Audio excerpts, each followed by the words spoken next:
And we are live. So, welcome, viewers, welcome, listeners. For those of you joining me for this new solo project of mine. For those of you who don't know, my name is Brook Potter. And I've been, sharing on this YouTube channel about some of the amazing people that I've had the chance of meeting while I came out here to the UK. Originally from Trinidad and Tobago, I'm working in the finance industry out here. And one of the things I wanted to accomplish when I came here was to really have a caliber of great men and business professionals that I can network with, because I sincerely believe that we are the average of the top 5 people that we have around us. And one of the great joys that I had was meeting the gentleman that I have as a guest today. We connected on I think it was a business networking similar to Tinder, but it's for business, not for sex, but for business. I think it was called Sharper. And this gentleman, he's been a major help to me, a major encouragement. Full time we couldn't do it, but today my guest is Jermaine Reid, owner of Harven Phyllis, and also a very, very successful gold trader. Jermaine, introduce yourself to the people today. Greetings, everyone. Pleasure to be here. First time doing this, so it's always great to have a platform to speak. My name is Jermaine Reid, owner and CEO of Harven Phyllis Asset Management. So specializing in the market of gold, fine art, real estate, and FX. Fantastic. Now, you do have a Caribbean connection, am I right? I do, yes. So my parents were born in Jamaica. Clarendon. Oh, wonderful. And they moved over here when they were about 3, so quite young. And then since they've been living in the UK since. So they moved to Southfields and Wimbledon. So for those who know, the Wimbledon Tennis Stadium literally ran a corner from there. So I've lived in London pretty much since, but I have travelled there literally about 15 times now. So I'm literally there almost every year now. But yeah, Jamaica is the heritage one. We're getting an issue with the screen. If you could move your camera up a little bit, because in the live stream, your head is actually cut off. So, is it better? Is that better?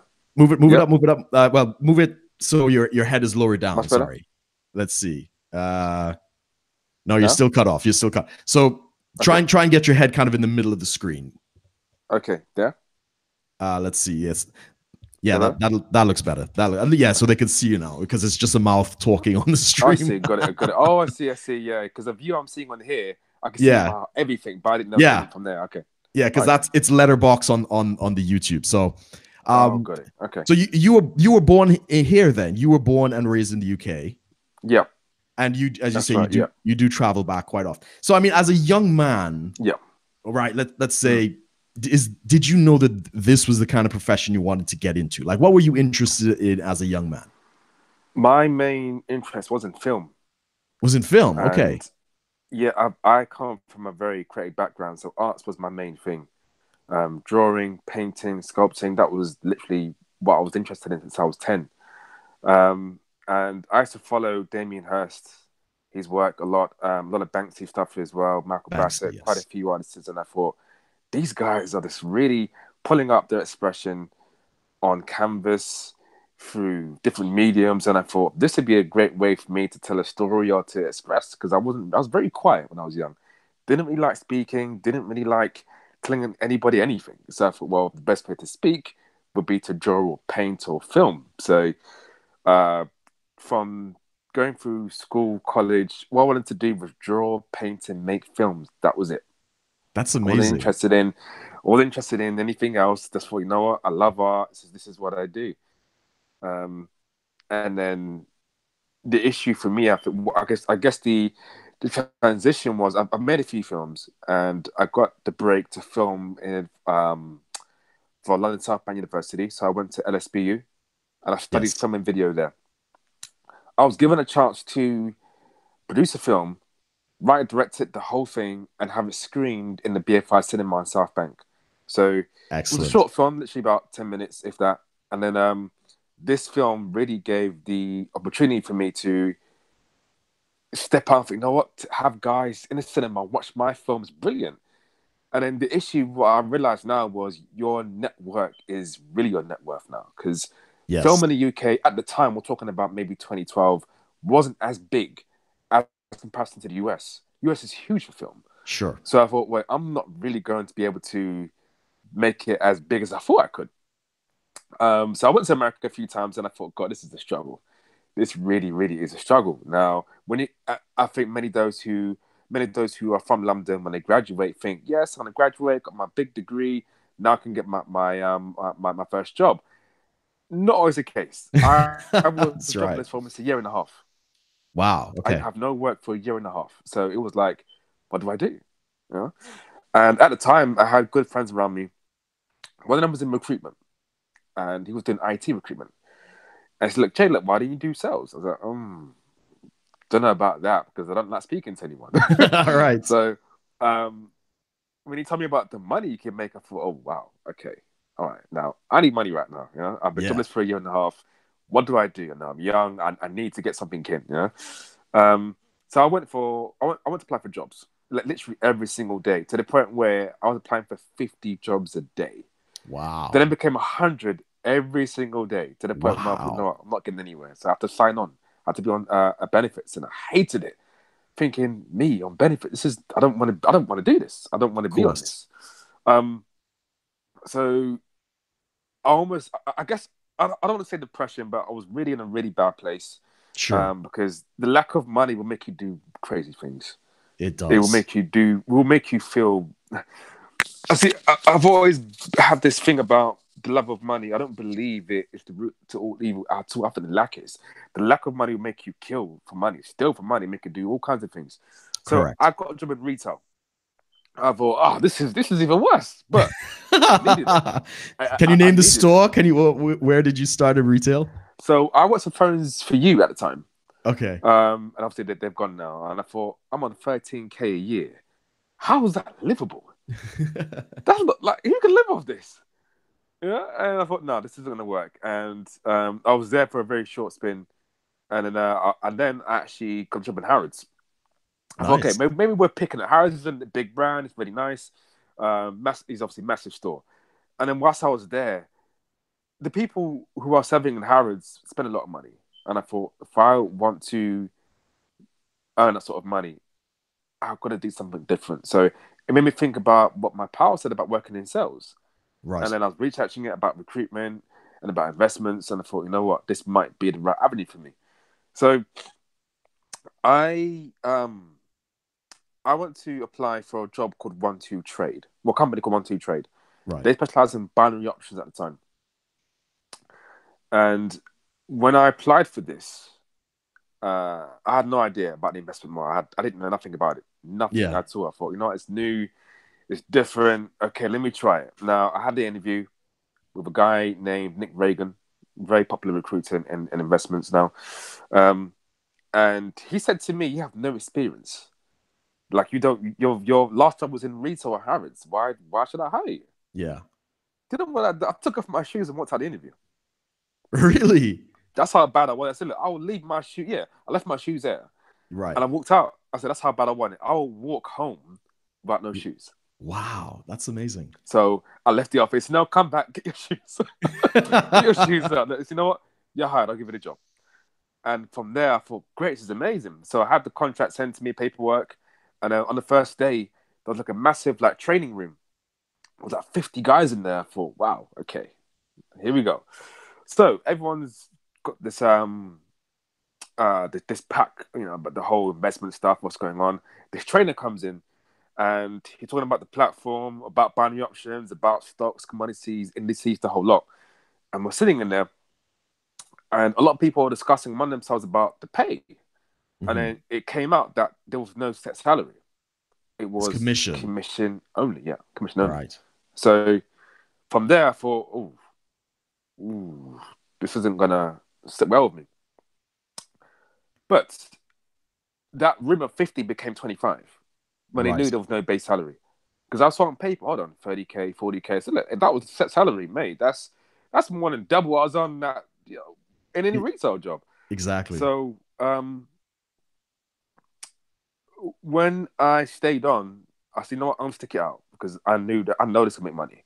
I stuck it out, and the training was intense. We're talking about a good month of this training, read up on the markets every single day, 9 to 6 every day.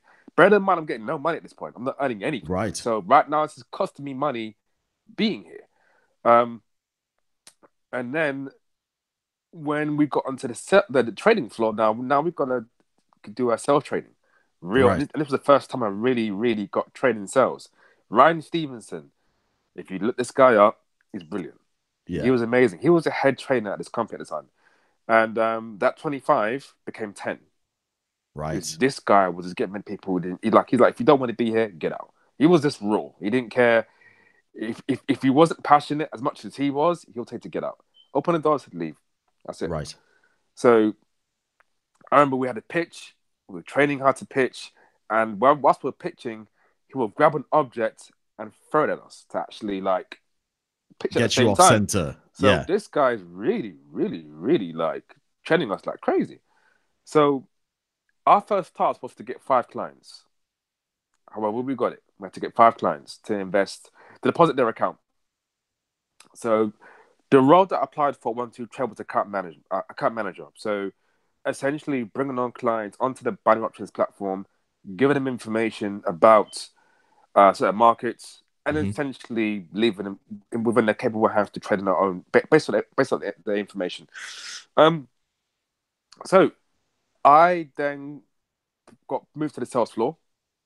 Busy, really like everyone's up, energy, everyone's loud, walking around, speaking to clients. It was a really powerful atmosphere. I thought, wow, everyone's buzzing. It's crazy. So I get the 5 excellent clients, and how I got them was I went to networking events every single night. So I'll get home at 11 o'clock every day, trying to get clients, whether it's at networking events. Excel Arena had loads of guys, and I remember now, whilst I was there, I thought, wait a minute, the target is to find people with capital to actually invest. And then I knew, wait a minute, Harrods, where I used to work, there's loads of people. I witnessed guys who are 15, 20 years old spend 15 grand on shoes. Right. They got the How money. crazy is that? So I'm on the sales floor, and I thought, you know what, guys, it's commission only. That means I can do whatever I want. I left the office. I went to Mapping and Web, like to sell the Rolexes and stuff. Yeah. And I went in there and I pitched the manager. And then I got him as a client. Then I thought, you know what? I'm going Harrods. I went to Harrods, and then I've got 5 clients. Come on. And they all would put in like $1,000. So then my commission was 10% of that. Excellent. So I was getting 10 clients, about 6 clients almost a day actually. So positive about $1,000. So I was making 600 every single day, near enough minimum every single day, Monday to Friday. And I thought, oh, this is great. And then I realized I made even more when they traded. So I was getting residuals like 0.1%. So I thought, right, excellent. So it went from, okay, great. Clearly, this is working out. Then I realized, wait a minute, let me find out more about being on the other side, as if I was an investor. So Raymond Bedding, that's his name, he was the head market analyst at the time. And he was teaching one of my clients. He was teaching one of my clients at the time. And when I say Raymond Bedding makes 180,000 a week. Wow. A week. And I thought, yeah, everything. Yeah. He trades currency, stocks, he trades the whole lot. And I remember when we were on the sales floor being so loud, and he's just sitting in the corner with 6 monitors, he's doing this, going around, headphones in. I was like, what is he doing? So I sat next to him. I was like, what are you doing? So like, this is how I give you guys information. When I give you reports, this is what I'm doing. So I was a car, and I thought, man, you are killing it. Like you are like a millionaire, really. He said, yeah. Like he's the most humblest guy. Look at him when he think he had money. So I thought, okay, great. I know now the benefit is clearly being on the other side. Clearly. Yes. So the money that I made, so we're talking about I'm making $1,000 a week now. Well, great. I'm making enough to actually save enough to put in here. But we can't trade on the floor. Right. We can't do that. So I thought, great. How am I going to trade? Well, I mean, we can't inside trading. So I traded outside of the hours. And my first ever trade was gold. Ever. Really? Ever investment, yeah. And this is the futures contract, or that's what? Yeah, spot futures. Yeah. So we're talking buying options now. So returns on that was 80% at the time. I didn't like buying options because Around this time, there was a lot of companies coming out offering investment services, and majority of them was not 100%, which I Some of learned later on anyway. some of them are Um, dodgy. Yeah. yeah, a bit dodgy. Yeah, yeah. So I didn't invest in that platform. I invested in I think FX Pro at the time. So put a bit of money in there, and I lost a lot of money. As we Lost so all much do. money. As we all Oh my do. gosh, it was like, what am I doing wrong? So I went to Raymond. I was like, look, what am I like? I'm not interested in being a top broker here. I want to know what you're doing and how you're doing it. It taught me so much about every single market. And what I wasn't doing was my tech analysis. I wasn't doing it. I'll look at it and think, yeah, I'll buy. And he's like, but why? Why would you buy? I'm like, I don't know, because it's like it's going up. That's not enough to decide to educate your trade on. Like, what market are you using? What previous historic data would you use to assist? I'm like, well, these are things I'm like, wait, I got to do all this. And yeah, you need to. Like, if you want to really make at least an educated decision, these are the things you have to do. So I do my reading on Bloomberg. Loads of stuff at the time. I'm reading heavily. And then What are you reading? Are there anything oh, specific? at the time it's quite a while ago. This was I so a know, long time man. ago. Um, Anything that there stood was, out to you? I mean, Bloomberg mainly because I used to watch it all the time. Yeah. Yeah. But there was something he gave me. Sorry, forgive me. It's a while ago.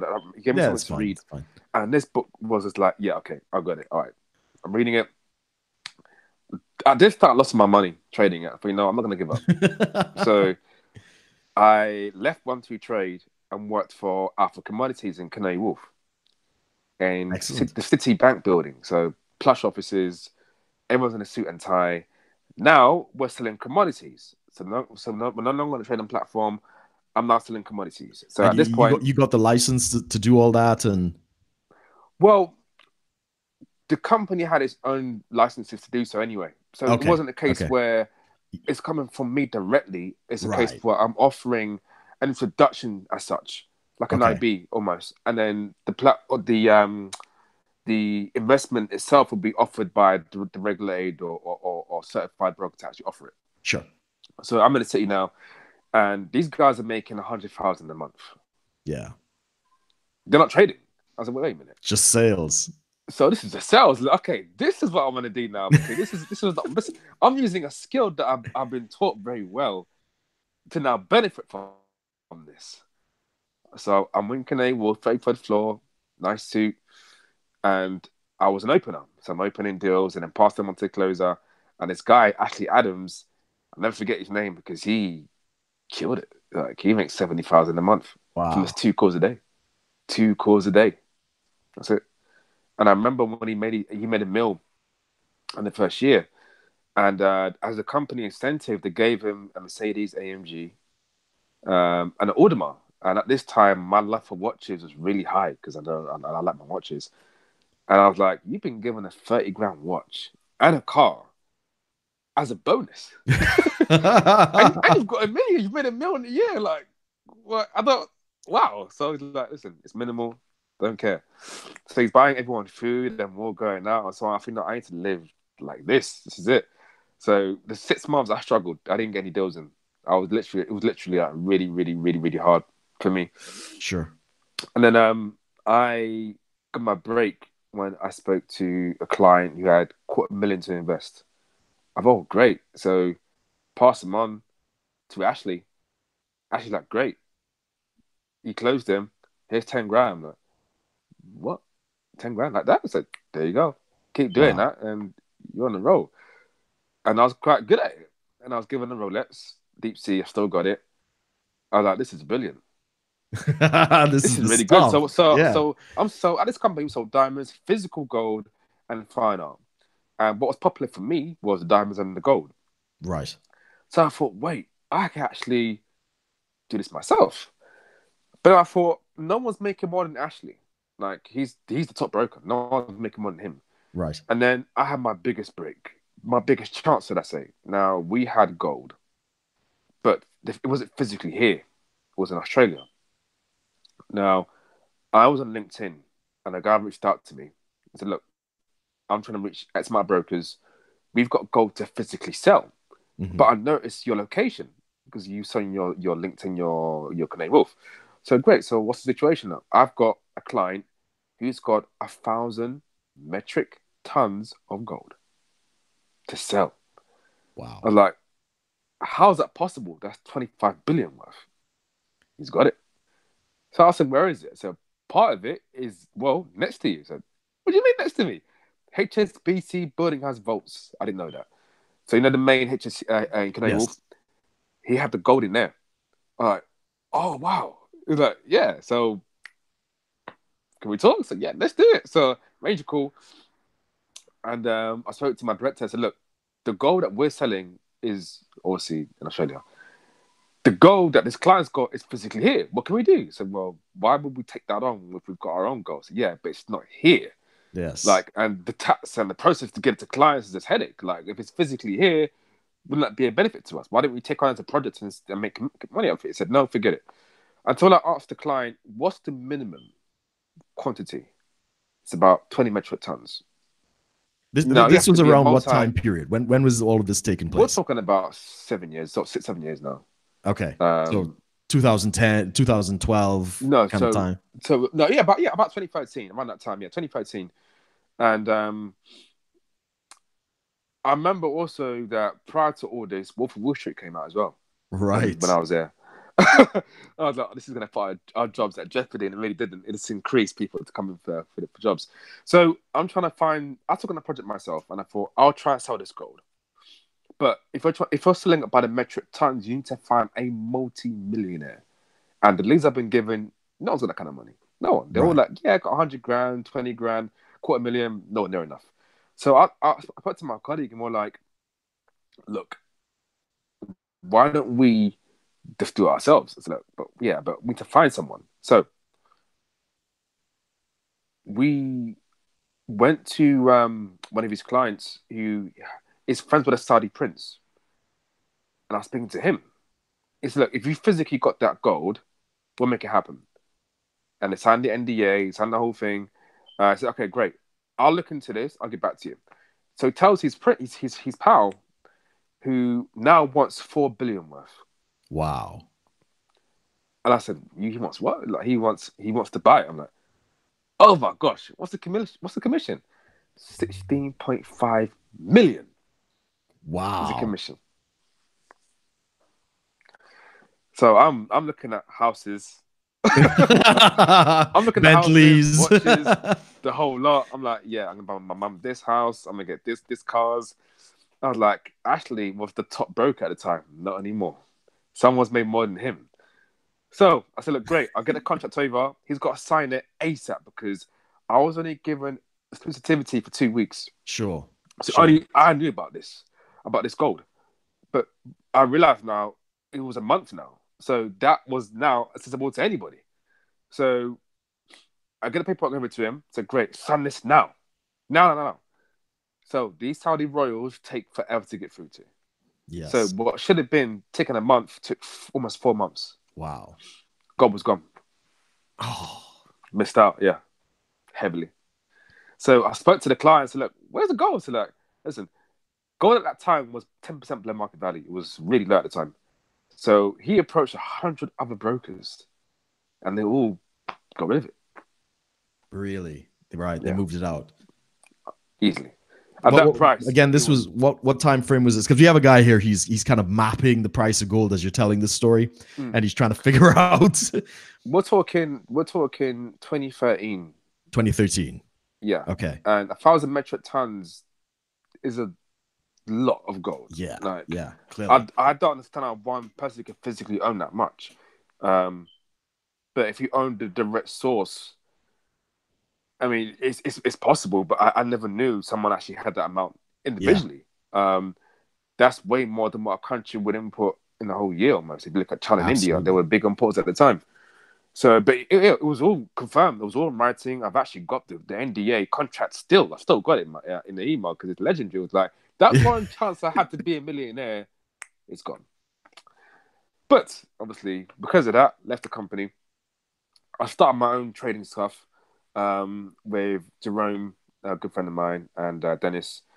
And then that went pretty well. Definitely, you know what? I'm going to trade myself. So I'm trading my own account now. We're talking, let's go forward a bit now. So if that was about 2014, I left there in 2019 now. So we're going into 2 years ago now, 3 years ago now. I started going live. And So trading I for was trading gold. yourself, Yeah, that's trading. right. And So I traded, why just quickly, why did you yeah, focus on gold and not anything else? because gold was my first ever trade. It made me the most money when I first started trading. And that's just Um, your reason, you just love it. that's it. And Yeah, I mean, if I traded currencies at first, I would have stuck with currencies. If it was stocks, I would stuck with stocks. I like jewelry. I like gold. I like reading up on it. And it was a case where, wait, they could go hand in hand. So Raymond, he taught me, said, look, I read up on everything. But he said when he started out, it was currencies for him. mhm, And he read currencies to the point where he was like fluent in the whole thing. And I realized now, because I played a lot of basketball as well. And I noticed that if I train, study, and perfect a specific technique, I'll master it essentially. I mean, you'll never be 10 out of 10, but you know it so well to the point where you're confident in it. And that's exactly how my relationship was gold was. I was so confident with it. I just knew it in and out. So I just stuck with gold. I mean, I dabbled in currencies also. I mean, going obviously now, I dabble in gold and currencies also, but gold was my main thing. I made a lot of money doing it. That's why I stuck at it. And even when I went to Alpha Commodity, selling the physical gold, has kind of enhanced that knowledge as well. That wait a minute, I can make a lot of money doing this. So that's why I stuck with gold. so wait, in 2003, like our friend in the chat here, Mm, what's going on, bro? So there was a crash in gold prices in 2013. mm. Yeah, so I mean, you weren't affected by that, but opportunities came after that. So you were trading at a much lower level for the Oh price of yeah, gold. remember this is different now. This is the Yeah. physical, not trading it now. So this is all a Okay. different Right. thing. So if we're physically buying it, we how the seller was working, he wasn't doing it off the base of what the spot price was, based on Right. what a trading platform would ascertain. It was solely based on its current weight. That's how he was working on the Right. weight of the gold, the purity of it, not if it's 1,300 a troy ounce or if it's 1,100. He wasn't working that way at all. And because of that, he was able to hold that value and still maximize his profits, obviously. If he'd done Excellent. it based off the correlation of what the spot price of gold was, yeah, I don't think he'd sell it. He'll keep it. Right. Obviously, he'll keep it. Right. Why would he? Like, if I was a gold seller and I later realized this, and if I'm going to sell it based off a financial instrument spot price, I would keep that. Like, think about it. If you've got 1,000 metric tons of gold, why on earth would you sell that? Really? No. Correct. And why would you sell all of it? I would just probably say, okay, if I need some cash now, Yeah. liquidity, let me probably sell 500 tons, 10 Right. at the max, not 1,000. Gosh, but listen, I don't want to. He's got his reasons. That's Yeah. his. That's his thing. All right. Um, Let's just backtrack a bit. So yeah, you missed out on the Saudi deal, yeah. but it changed your perception, and you realized, Oh look, yeah, you can do this I for could do it. I could do it yourself. myself. Yeah, I can. Yeah, Now, obviously, you yeah, made some money selling physical gold yeah, to launch your company, right? yeah. I mean, it wasn't the multi-million, the $60 No, million dollar. no, it was relatively small. So I had I about mean, you don't 10 have to grand say spare. specifics, but Yeah, yeah. that's fine. No, I'll say it because it makes sense to know how it worked. So I had 10 grand saved. I spent a lot of it. I spent a lot. Um, Funny enough, not really on the house. Really, that was the main. Just there it is, put on the house. I mean, which is the right thing to do. So um, at this point, I thought, great, I'm gonna be smart this time. I've got 10 grand. That's for trading. That's for that. I'll set that aside. So I thought, great, I'm gonna start with this. So I went on demo on CFDs for a year and a half prior to going live. Because remember, I was doing binary options before. Right. And then I doubled in CFDs briefly in FX Pro, and I thought, this instrument's a bit too complicated.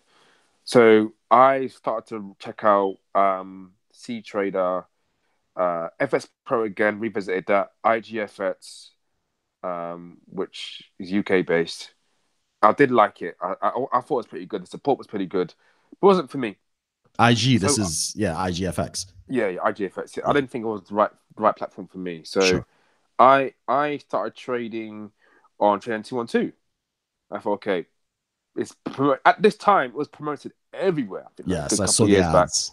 everywhere. Yeah, it was everywhere. Like on the app stores, everywhere. So I get it. Demo. Thought, great, I'm making a bit of money. Okay, great. But I'm not. I've been this for a long time. Demo is just a stimulation. It's not really. The psychology is just gone because you don't. It's not your money. So I thought I'm not going to learn doing a demo. I've got to go live. So I went live, put in about 10 grand. So okay, let's go. And then I started using economic calendars heavily. So NFP is my favorite day to trade on. Fed rate decision, all of that. And So you trade news. You were trading news. yeah. Right. If Okay. anything, Raymond taught me because he taught me when the most movements were. And NFP, he said for gold specifically, oh my gosh, like you need to jump on that. So when NFP would come, I'm like, usually on a Friday, I think the first Friday of the month, I think. I like, or last Friday, I can't remember which one. I was like, wow, like, there's so much movement, volatility. He said, yeah, but I said to him, like, the risk of this is Yes. high. Like, compared to binary, I thought, okay, 80%, if I lose X amount, that's fine. But CFDs, I could lose the whole lot. I was like, damn, this is a bigger risk than I thought. Because it is So heavy leverage, right? yeah, I had to spot really up. calculate this because I think Yeah. the leverage was like 1.2, I think 1.2 on the trade to 1.2. So it's fairly, relatively reasonable. Um, so I traded live on gold, small trades. Small trades. I was doing like 100 ounces, 200 ounces. And I learned from binary how much I could lose. So that Yes. stuck. So the risk management was really like, you need to manage your risk. Okay, great. So I managed it. Pretty good. Made a bit of money first month. Then I had a strategy. Every time I make X amount of profit, I would withdraw half and put it back in, the rest back in. So I've been live for over 2 years now, and I've done pretty well actually, pretty Yeah. well. So Harven Phyllis, which literally like a year and a half now, I started that because I had clients. Those clients I had from Canary Wolf, I still had them. I was like, wait a minute, I could still offer them something because it's one thing making money from trading, but if I could still use my network, why not? So I met a guy from St. Jenny's Place, and he said, look, why don't you be an appointed rep for us? So what do you mean? So it means that you can actually sell these things. Obviously, you're not regulated to do that, but we are. So why don't you use our regulation within these guidelines to actually introduce these products to them? So, well, oh, great, yeah, I can do that. That's fine. So I started up. So I'm still trading, and then I offer physical gold because I have major contacts in that still. Fine art, because obviously I love art. Then FX, which obviously is the trading. So that became an offering to clients, and yeah, that was pretty much the rest from there. This history really. So yeah. So in terms of the trade, because we got a lot of trader guys who kind of follow the stuff that we're doing here.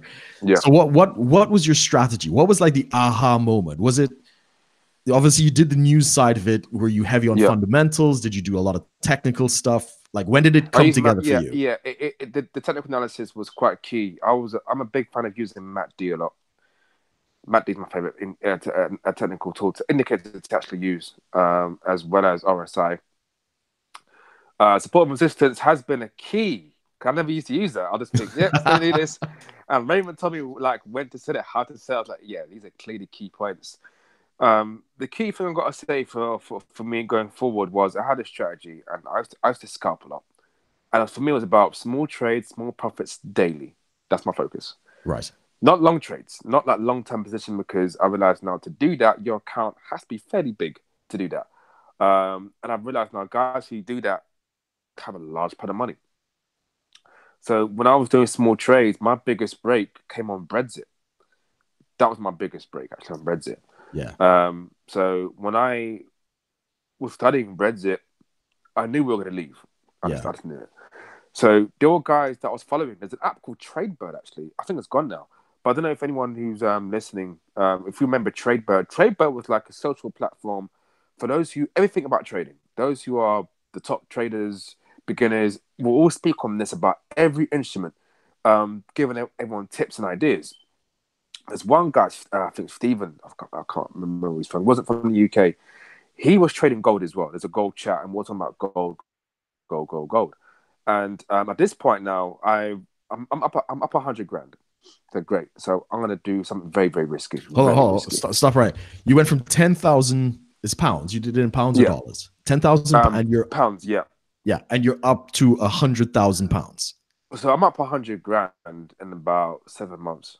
7 months of trading gold, scalping just gold. Yeah.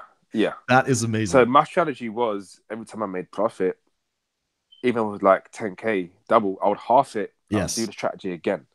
So that was building up. So remember, I'm trading ridiculous numbers. We're talking about increasing the quantity from 100 ounces to 1,000 ounces, which is mad. Because my stop loss, we're talking about, is almost $3,000. And if you think about it, if your account is 15, 20 at this time, you're almost going to wipe out 45% of your account. Yeah. But I was so confident in what I was doing. I think, like, I was becoming very bold and ambitious with my trade. Like, clearly. I didn't care. So Brexit came the day before, and I said, you know, we're going to leave. And I think gold at the time, then if you could really look into this, I think it was $12.50 just before Brexit, just before the day of Brexit, around that time, $12.50 a troy ounce. And it was just doing this, like, just declining heavily. And I thought, you know what? Everyone's short in position. Everyone's just selling because they think, listen, we're gonna stay. There's not much of a difference. Listen, we're going to leave. It's Great Britain, for flip's sake. UK wants to leave. I go for the buy. I think it was around 12.60, I think, or 12.70. The price point, I believe so. I think it was, yeah. So I go for the buy, and literally I stay up the whole night for this. And I get the announcement that we leave, that we left there, we left the EU. So that particular trade, that one trade, my biggest trade I ever made, 120,000 in one trade. Yeah. Wow. Yeah. So, yeah. How did you feel? How did you feel seeing that in your account? No, I didn't feel anything. Oh. No, I mean, I was excited, but I thought I knew this was going to happen. You know, I knew we were going to leave, but that result, I didn't expect it would be that much of a difference. So it was around $12.50 a troy ounce to $1,300. Wow.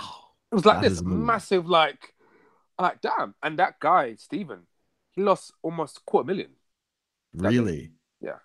He was so confident that it would drop even further. He put on a really large stop loss. He lost, if anything, almost everything, really. But obviously, yeah. So Brexit was my biggest break. My biggest ever, like, wow. So in one day. Yeah. Literally overnight. Amazing. So it was yesterday, like probably late evening, and then going into the next morning, so just before 12. So, and I woke up like, oh yeah, the news that we left. See, I knew it. So I'm like, oh wait, so gold must be through the roof, and it was just a strong green candlestick. Like, yep, those who bought, you've killed it. Those who shortened, you've lost so much money. So, yeah. Yeah, I mean, that takes a lot of courage, though. To go against the grain and all the media press surrounding Brexit. Oh yeah, it did. Yeah, because that was my biggest ever order as well. That was like a $3,000 order. Right. So we're talking about, we're risking a lot now. So if that didn't go right for me, I would wiped out my whole account. That's the risk that I was trading. Wow. And I remember Raymond doesn't do that at all. The guy taught me, he doesn't do that at all. He's like, when I spoke to him, he's like, your risk to reward ratio is good, but the risk, you're not managing it right. Mm-hmm. If you're to trade that way without doing your technique or your arbitrage or whatever strategy you have, you would have lost in the first month. So yeah, no. So to him, he might say it's luck. He's like, Jay, that's luck right there. Because if I was doing your strategy, honestly, I lost all my money because it's huge. You're trading 1,000 a troy ounce. The stop loss is going to be about $3,000. So you've got to make sure that your trade is worthwhile doing that. So if you're willing to risk $3,000, therefore how much you want to make, it's got to be at least 25, 30. At least. Yes. So your take profit's got to be that high for it to be worth losing $3,000. And that's what I've done. So so when I made that, I switched my strategy to long-term trades. So I'll do maybe like 2.5K, and literally just leave it in for a couple of days. But I had a strategy where I wanted to make X amount each day or each week. So when I made that, withdrew it, and that's why I like trading 2-1T, by the way, not to give it any props, but the withdrawal process was just so straightforward. There was no issues whatsoever. Yeah. Easy. Like that I put in my account in about 5 working days. I've got the receipts to hold to show that as well. And from there, I thought this is a great platform. I love it. And then I know later on throughout the years, even recently, they've got a lot of bad reviews, and it's unfortunate because they actually are 100%. The FCM regulated, they've got the whole lot. Um, and I think a lot of people have given reviews that it's just bad trades. That's what it comes down to. So going forward now, my strategy is to keep going, keep pushing with gold. When I think I did lose a bit of money when Trump won the election. That was really annoying actually, because his movements were really annoying, very annoying. Yeah, I lost a lot of money because of him. Because he won. Yeah, I mean, yeah, it was very frustrating when he won actually, and there was a few things he was doing about this China bill stuff, whatever this trade stuff he was doing with China. It skews the markets. It ruined a lot of what I was trying to do. But yeah, I mean, it's still going strong. You know, I have to keep pushing and keep going. I don't trade as much anymore now, which is good. It means that I'm at a level where I've made a bit of money. I have to do that. So, but yeah. So I mean, this is what I've noticed. So I mean, as I say, we're both kind of in the trading community. We got some guys in the chat and stuff like that. You know, they're kind of laughing at your definition of long-term trading being like a couple of days, right? Because no, I don't mean that. Like, I mean, for me, long term is obviously longer than that, but it depends what long term is. Some people long term that I've been speaking to is years. There's sometimes a guy that one of my pals I used to work with years ago. His dad trades silver, and he will study it for a whole year and trade it for the whole year. So he will spend the whole year just literally like just trading it. Yeah. He would leave a position on for months. I'm like, you're in profit 50 grand, close that. Nope. I'm like, wow. So what if it like this for traces and goes like the other direction? No. And his strategy made him so much money, like doing it that way because he had the account big enough to cover margins or losses. Yeah, exactly. So yeah, everyone long-term trade. I mean, a couple of days, but we're talking about at least a week. I've had traded for a week. But for me, it's like the moment I see profit, I take it. Like if I see a reasonable profit, I take it. I don't like to say, "Oh, I'm up 20 grand. Let's just leave it." No, if it's a reasonable number, I take that. So that's why I think I was able to build my account the way I did because I saw a reasonable profit and I took it rather than being too greedy. Yeah, it can rise more or whatever and try and go for more. No, like it's good profit, take it. So I kind of share that philosophy because in the school of thought that we came from, they teach you let your profits ride. You know, if you get it right, add more kind of thing. Yeah. And I've always struggled with that because, like I say, if it's money there, I should be taking it off the table, right? So yeah, exactly. Yeah. And this is what I wanted to ask you about because a lot of the traders that I speak to, they're basically two kind of philosophies of trading, and the best traders tend to do both. So you can do like what you were saying, the scalp, which is like you get a consistent daily profit or like lots of continuous small profits. But then every so often you see these people bet big, right? You get like the news play and stuff. So all the people that I know that have made at least $1 million or more in trading, they've gotten lucky on some big trade, right? And obviously you've embodied both. Yeah. Right. So like for somebody who's like in the industry or maybe somebody who might want to get into it, where would you tell them to start then? Start with what you enjoy. Start with what you enjoy. Start with what you enjoy. I like gold. That was my first thing. Yeah. I like it. And and the thing is, if you're going to trading just simply for money, you're going to lose a lot more than you came with. So you wanna make sure that what you do is from passion and creativity. Be creative with what it is you want to do. A lot of people who do trade it is of course for financial freedom, all that crap. Forget all that. It shouldn't be about that. I actually enjoy reading up on news. I enjoy finding out world affairs and what's happening. I enjoy knowing that I can make money from that. Yes, but if you're passionate about a particular thing you're reading on, even the guys that come to me about trading, it's like, why do you want to do it? It's money, great. What do you enjoy? What do you enjoy reading? You know, I actually enjoy. I like my iPhone. Okay, yeah, you know, Apple's on. You know, it's on the it's IPO. You could do whatever.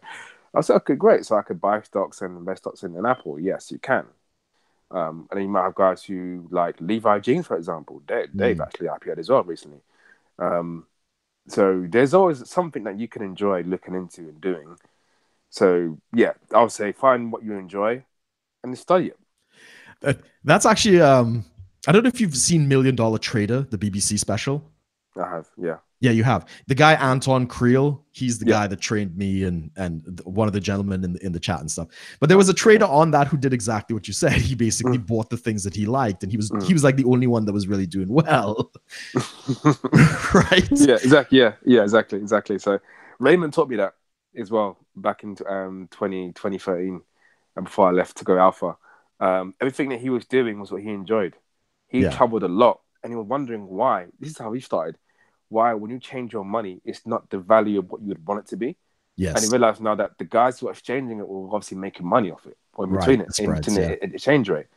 So he was like, they're looking at some chart, and that's how he started. So he loved currencies because he loved traveling. He loved to He loves travel. having money. Exactly, yeah, exactly. So That's brilliant. yeah. So yeah, for me, yeah, that's fine. What is it you enjoy? Read up on it and have a goal in mind, and understand that I'm naturally positive anyway, so I'm never really negative as such. Where if I lose money or I'm going to give up or I'm going to quit, every trader has that experience where we've lost money and thought, you know what, is there any point?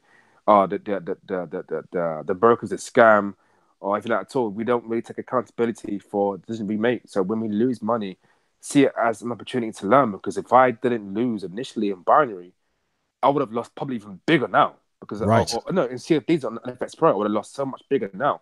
And it's good because the trades then were a lot smaller, and I was trading ridiculous lot sizes. So now, learning from that, I feel great. I know what I should do going forward.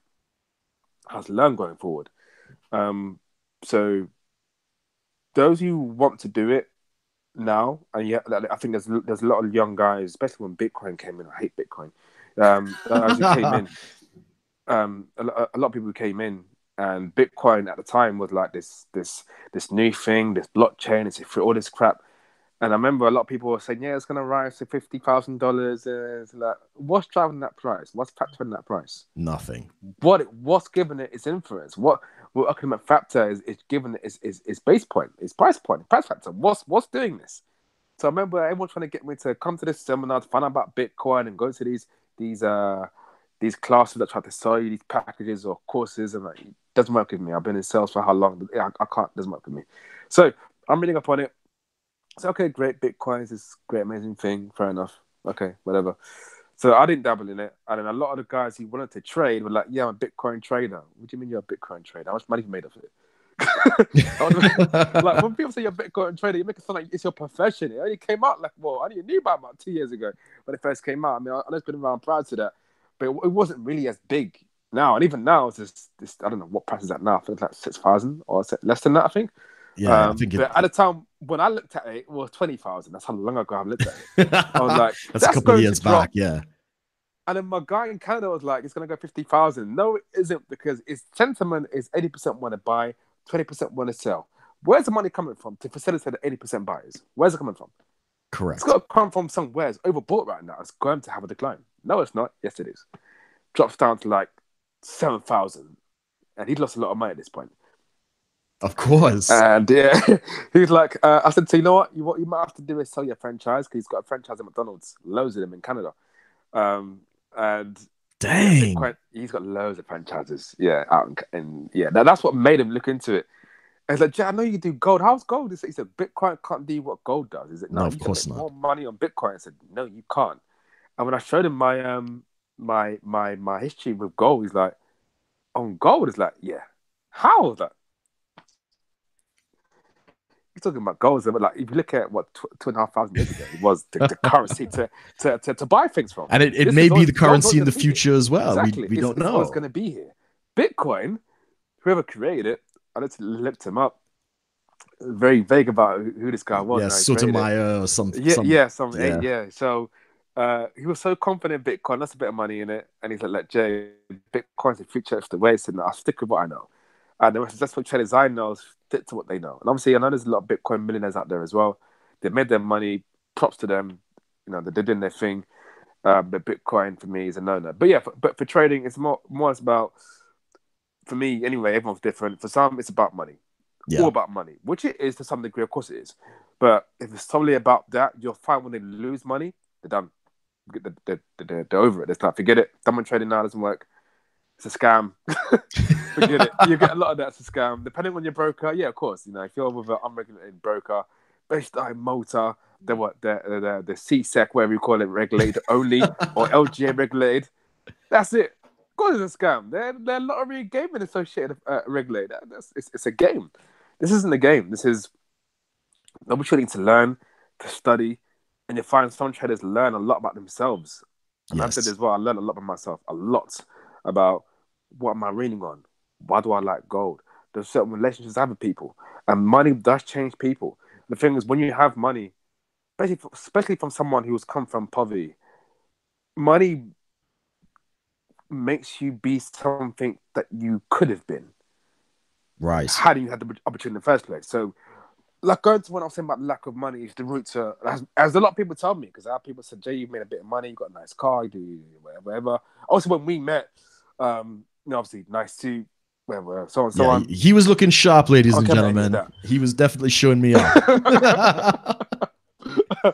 Yeah, obviously, and obviously, Mayfair is a prime location, as you know. So obviously, yes, we met up there, coffee and so on, so on. It was just like this environment is what I'm accustomed to now. I don't go out as much, but when I do go to nice places, nice dinners. I do it well, but I keep it very quiet. So to those in this link who do know me, hopefully they didn't see the beginning bit, is you got to keep money quiet. And the thing is, when you're around people who may not have as much as you, but they're your dear friends and they know about what you do, they want to learn. That's great. Until they start asking for money, that's my issue. Like, Jay, borrow me $5,000 too, like 10 grand, whatever. So if they've heard that you've made 100,000, like, oh, Jay, these times you could have given me $2,000, and you were like, I don't have any money. You do have money, geez. So, I get a lot of that. So I think going forward for me now, is to keep trading here and there. I am traveling to Monaco this year, so a lot of traveling to do, a lot of networking, and that's pretty much it, really. I mean, Jermaine, your story is amazing. We have a couple questions as well, but I do really appreciate you getting into it, because obviously you're very passionate about what you do, and I didn't even need to ask. Like, I had a couple questions that I really wanted to get into, but this is just overflowing from you. And I know that you're the kind of person, you do want to help others, you do want to encourage people, and you want people to know what's possible. So again, I connected with you with that instantly when we met. And I'm glad that we continue this friendship. Yeah. Just a couple of questions here. Again, my very active friend wants to know, have you ever shorted, like made some good money shorting gold? Oh yeah, of course. Yeah, of course. I don't just buy. Okay, sorry, I said that clear. I don't just buy when it comes to. I don't have buy orders all the time. That's not what I do. I like opportunities in both ways. If I wanted to see buy orders, I may as well have a physical bullion. There's no point just trading that's going to do buy orders. If there's opportunities in both ways, I'll take both ways. I mean, obviously, shortening, if you look, is what I do. Is again opportunities in both ways. So I tend to do both, depending on. I mean, for example, like gold. When I was at 1330 a troy ounce, I've known since Trump came in. 1300 tends to be the average recently. That usually tends to be the break point there. So usually if it goes 1330 or troy ounce, I've never really seen it go past that.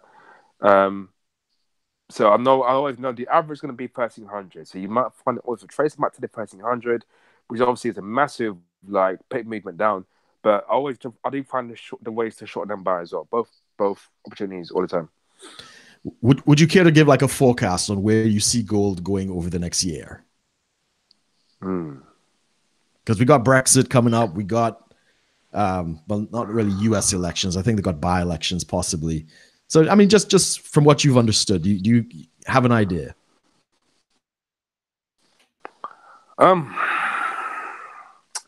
I do actually. I think that with Brexit, which funny enough, I don't. Since it's crazy that since we've left, nothing's really changed. Cost of living, if anything, is still expensive. Uh, Yeah, and I mean the pound is like, devalued, so we're paying a little bit more for imports, but yeah. yeah, I mean, like, I want to ask those, even those who voted to leave, what did you actually vote for? Right. What are you actually getting? What did you think you would get? I don't understand. Like, you made it seem as though, um, that gold, sorry, not gold, sorry, that the British pound, it will be sustainable, not being in the EU. But and even when it was still the currency then. So I don't understand why they need to leave. But I think going forward now for Brexit, I don't think we're going to have a deal. Right. You think it's going to be no deal? I don't think it's going to be no deal. I suspect it's going to be a no deal as well. It's only because I'm not saying like France or anything being petty about it. It's like it's been how long now? 2 years now since this happened. Plus, yeah. So it's like They're not going to pull something out of their ass at this point, you know? yeah, exactly. So it's a case where for me, the Brexit to me doesn't really. I mean, it does matter obviously because I made a lot of money when it first was announced. So I'd It's kind like of your that to, baby. yeah, I'd like to know. Listen, what's going to happen? Because my thought was if we leave with a deal, that can only mean it's more confidence in obviously in UK equities. So naturally, I don't think we're going to see a rise as such with gold. However, we've got to look at USD now. So I tend to look at USD currency pairs.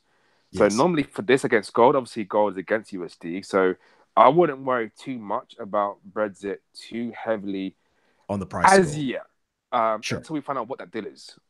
Because even then, that deal, depending on the action of it, um, we won't have an immediate reaction. Does that make sense? So remember Yes. when we left Brexit originally?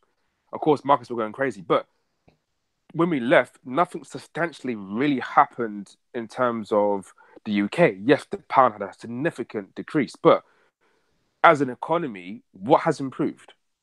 What cost of living has actually changed? Nothing. Nothing really. If anything, it's actually worse.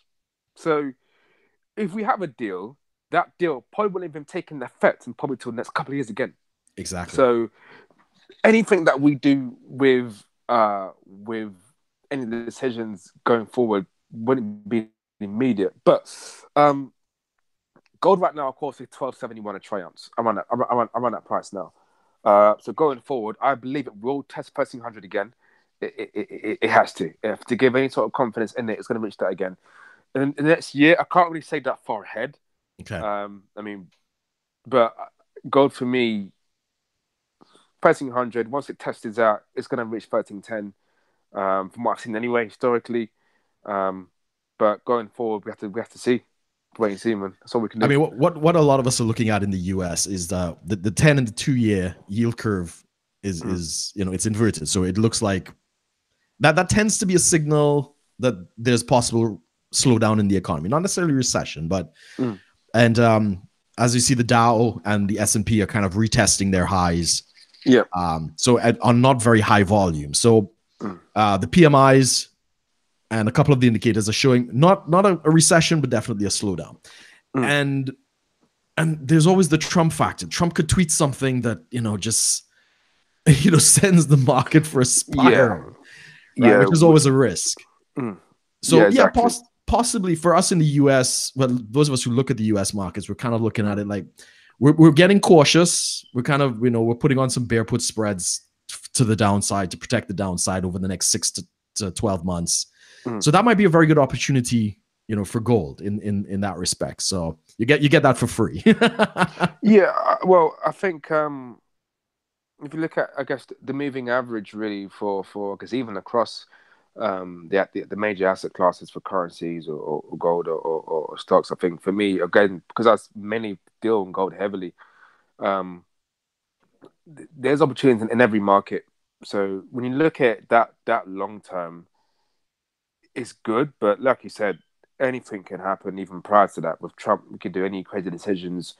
So this is why, and the thing is, it might sound weird, but it's great that that he has this effect Yes, because it's agreed. encouraging diversification. It means that, of course, because he's making these decisions, that great. What are the opportunities to hedge against that?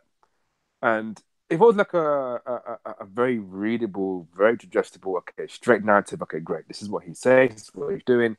The market will become very readable. Therefore, we're going to have a very neutral consensus across the whole board. We don't want that. We want something where, okay, great. Opportunities is in every market. Currency pairs, which I've been looking into, US to JPY.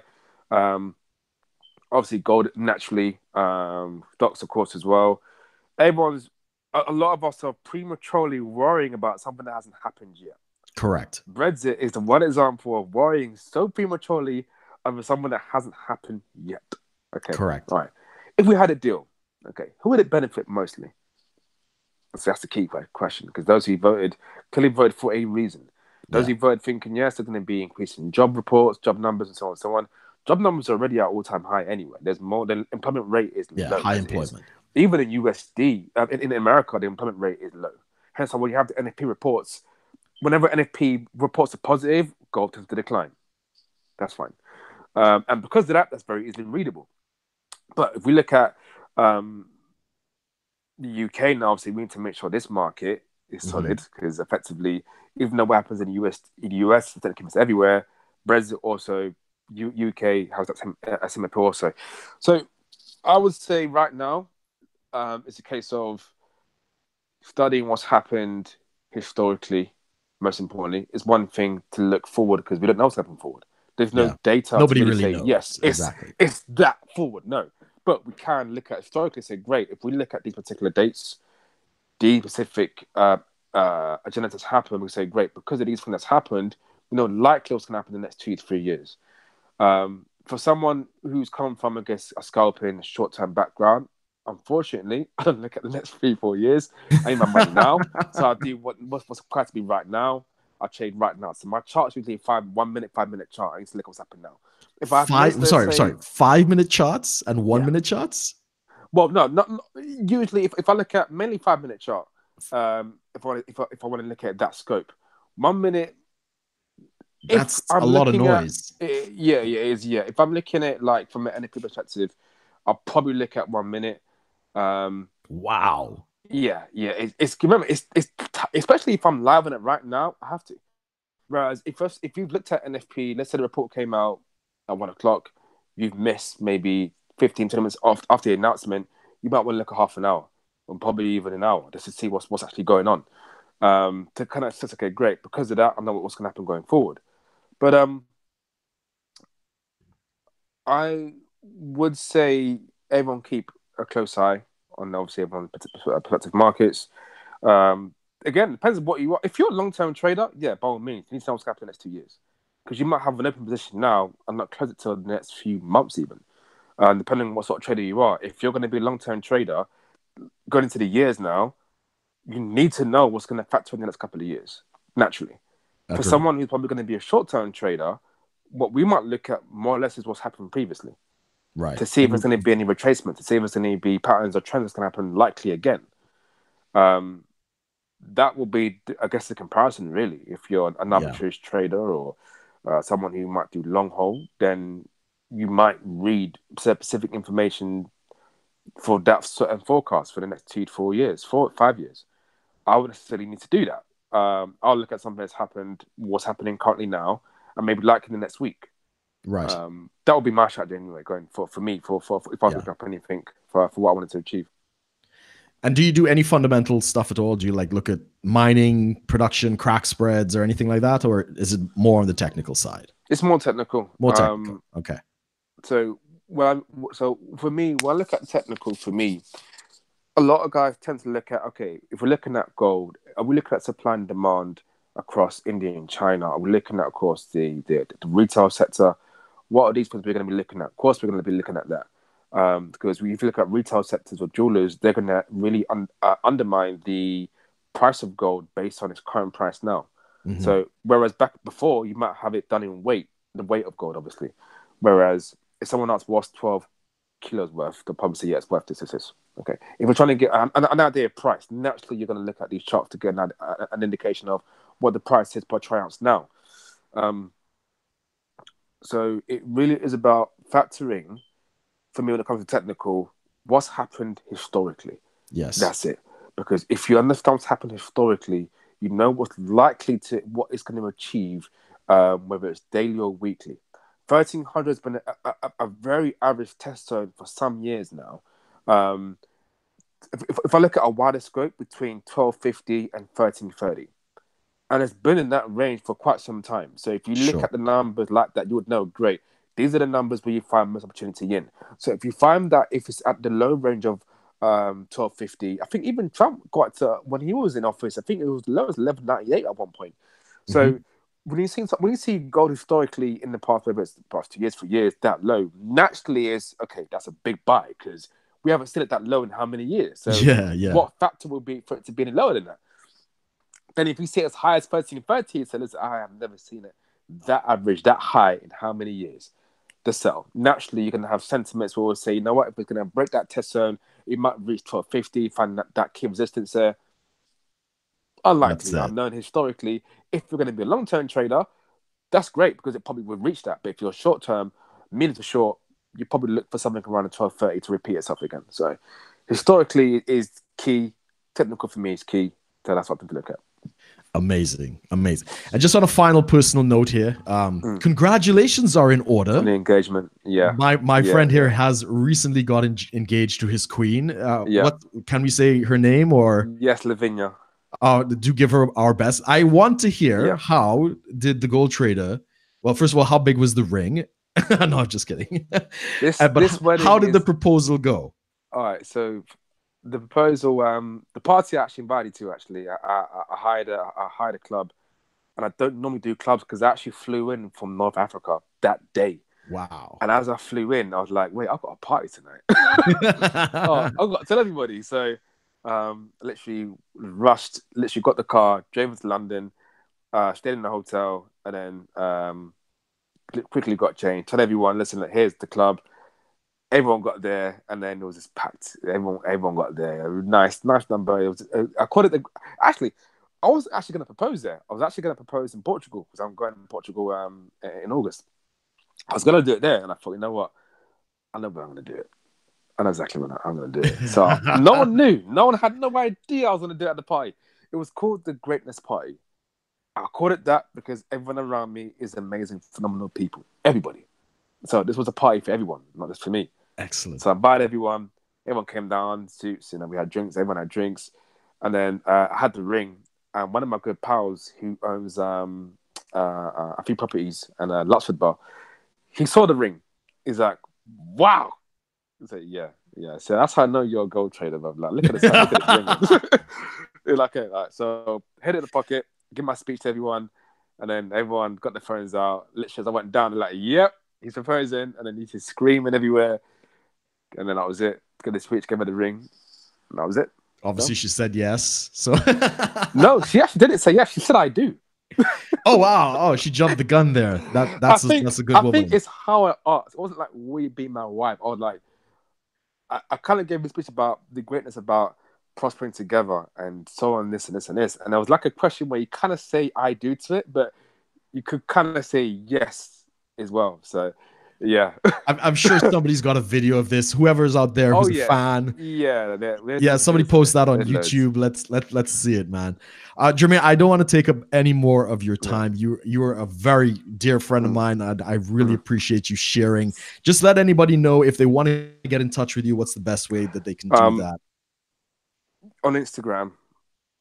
Instagram, I'm on there as well. Of course, Brook, you got me in there as well.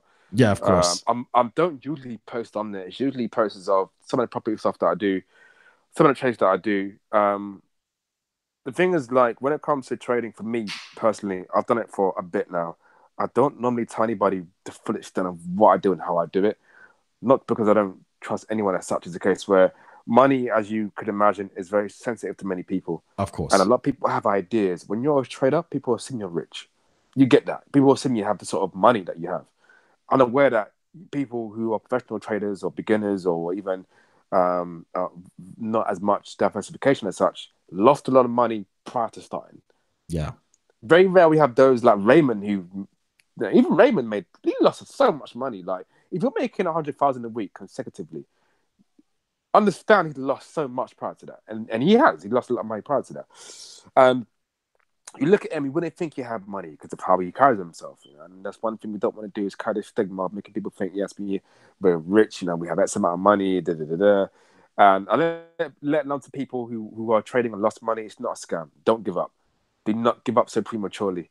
I've done that. I give up thinking, you know what, that's it, it's done. I'm not gonna Yeah. make any money of it. You know, and there are very few friends of mine who I do tell, and some I don't. Not because I don't want them to prosper as such. It's a case where I don't want people's relationship to change towards me because of money. And there are people out there who may be in lack of it, who want to help, not by giving, but by giving them something that's more valuable than money. That's your time. Given the time to understand that you can really live the life you deserve by truly believing in every asset you have. No one is in lack of money. You're only in lack of dreams and the decision and the passion to actually make the things happen. That's it. Everybody has the God-willing right, natural right to make money as much as you want. If you decide prematurely you can't do this, if your fear of losing money is too big and far too great than being rich, you will always be poverty-stricken. You will always be stuck. And to get unstuck takes a lot of courage. To love yourself continuously when things may not be where you want it to be or where you are now, that's the biggest challenge. So forget about how much money you can make, how much you've lost. Think about how valuable your time is and how much you love you, because loving you is very, very difficult.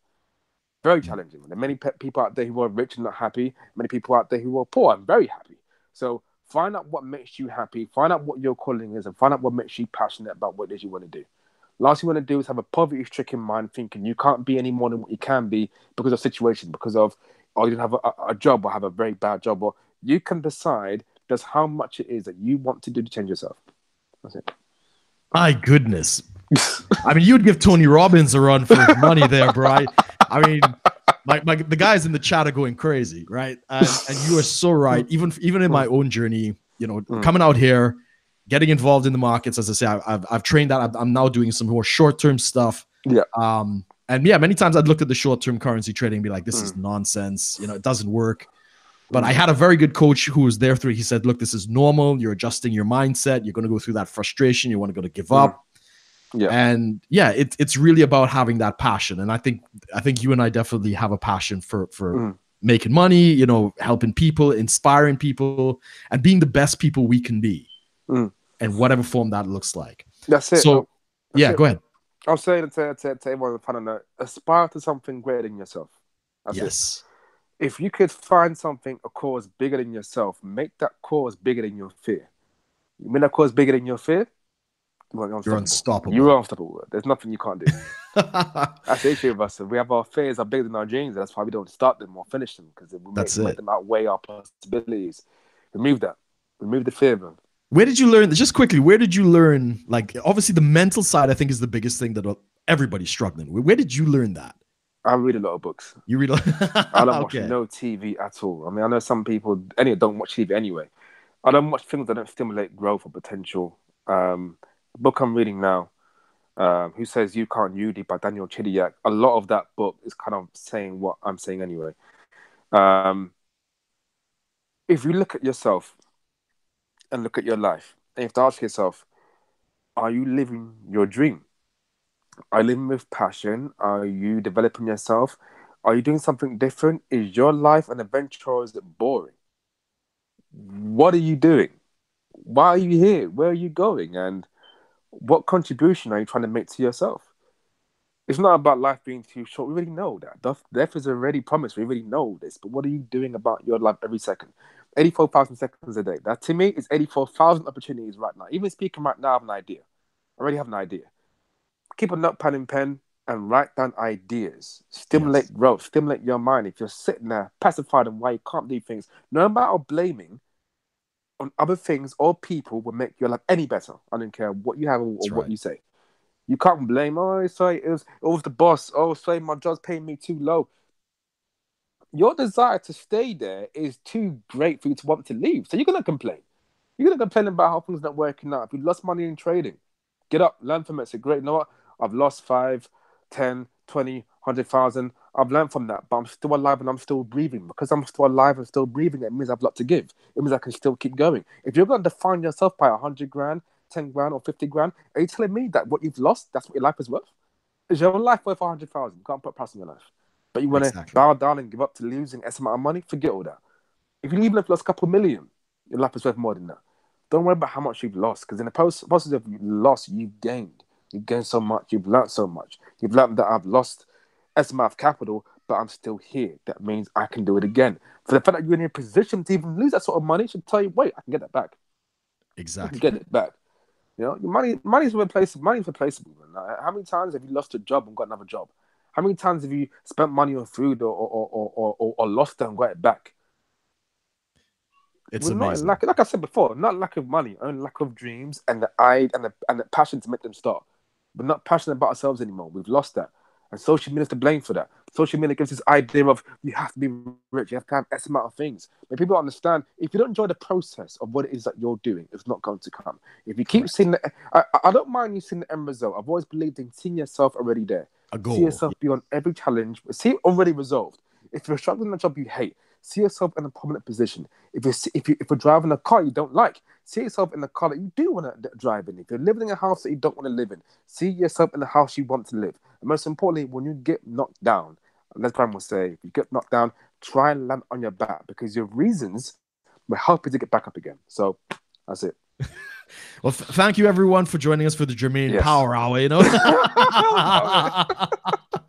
my friend, it has been an absolute pleasure. I do thank you. I mean, it's not easy to get up on a Saturday morning and have this chat. Yeah, sorry. I you know, because I rarely sleep. For those, I don't know if any of my people are in here. Apologies. I think someone messaging me saying, "Is it too late to get in?" Yes, it is, because I'm leaving now. So as you can see, you've actually caught me very relaxed right now. So if anyone does want to reach out, I can actually show strategies, techniques, reports, the whole lot. Still, how I've done it, why I've done it. And yeah, so Harven Phyllis, by the way, it's called that because it's named after my grandparents who passed away. So the business is named after them.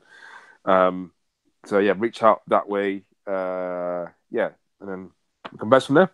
Absolutely. And I'll put links to your Instagram. Oh, yeah, put it on there. Yeah, that'd be great. I'll put it underneath this description. So my friend, as always, it's been an absolute pleasure. I'm not going to keep you. And for everybody who's watching, you know, we do thank our participants in the chat. Yeah. The video is going to be up. So, of course, anybody can share this, leave comments below, get in touch with Jermaine if you want to, you know, reach out to him and hear more of his amazing story. Please like, share, and subscribe. Oh, no, it's an amazing story, my friend. It's an amazing story. Yeah, everybody, please like and subscribe and try and encourage Jermaine to do a YouTube channel so he could do a little more, interaction and sharing some more of those amazing PowerPoints and talking points and encouragement. Well, I actually got films of my trades. Actually, I've got films of them where I film the trades and results that I've done live. I've still got those, and I used to do it for individuals who wanted to know how to trade or want to know how I do it. So I used to do that. YouTube, I could. The issue is I like to do it live. So you're live, and in terms of what was happening right now. But yeah, you could do. I mean, obviously, because we're doing this live, so that the YouTube live thing is now an option. So consider it. I think you have a lot to share, and put that content out there, man. I'm a big believer in leaving the seeds for people to find their way. So you try to put out as much seed as you can, and you're a person of tremendous wisdom and talent, and you need to get that out there, my friend. Definitely, man. 100%, but definitely. All right. So, gentlemen, everybody in the chat, thanks again for watching. Yes, we're just sending it here. Thanks again, guys. And please like and share and subscribe. So take care, guys.